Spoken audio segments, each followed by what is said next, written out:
So we are in killing, so every time we are dealing with three-phase power only. So when we calculate three-phase power, P uh,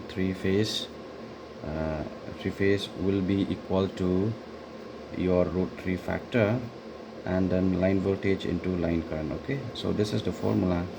So for example, if we have to take for like RIST, because sometimes there is a problem with the measurement of power, but somehow we can get from CT, we can just directly measure. For example, if I have to measure the I have to or rather I have to rather know the value of this, how much power is being carried, or something like that. Or I have to see, for example, if I have to go to Rajabagan line 1, see it's already given in measurement, okay, Rajabagan line 1, but then suppose I'm not getting this here in SCADA, it's fine because we are getting the correct value. But if in case there is a problem with our power, then how do we actually get this 9.61 megawatt? So what we'll do is we'll just be taking this, okay, 41 ampere. Approximately I'll take 41 ampere, and I'll take this bus voltage only of 132, 133, whatever.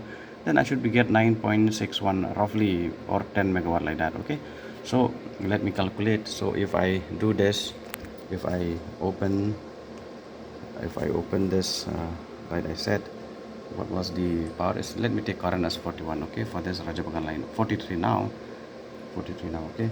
So if I do this, then if I calculate, then what will be the three-phase power?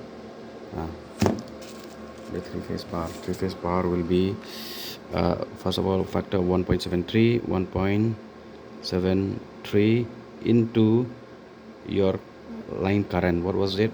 It was 43, right? 43 ampere into voltage, which is nothing. You take your 132, 133, whatever, then you are getting 9819. That means around 9 megawatt. Okay, 9.8 megawatt. Okay, so this is what you are getting when you have to calculate. Because okay, now in SCADA you are getting only everything is seen, but if in case your SCADA doesn't work, then what you have to do, like you have to just go and using this clamp meter, you will be getting the current from the CT secondary.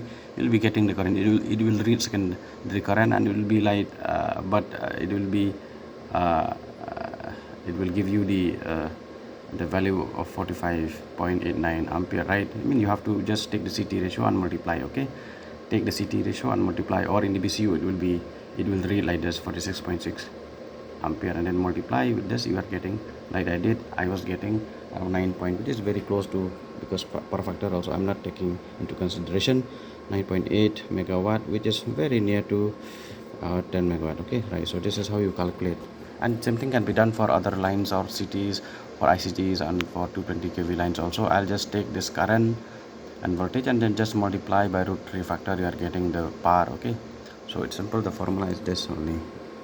So this is the formula. Your VL is always, because for us we have only 3 voltages. Okay, if we are dealing with 132 kV, then your voltages VL is 132. If it's 220, then it will be 220. If the 400 kV, it will be 400 kV, like that. Okay, then current you can use a clamp meter, or and then you multiply it with your CT ratio, or you directly read from the BCU. For example, like in case of our this 132 and 220 kV, your BCU will be REC 670, and in case of 400 it will be your Siemens. Okay, so this is very simple how you calculate the power. As I was a little confused before, but now this, I think it's clear.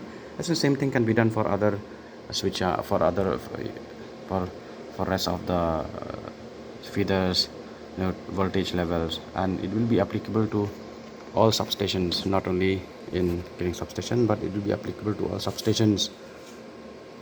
Alright, so this is how we calculate.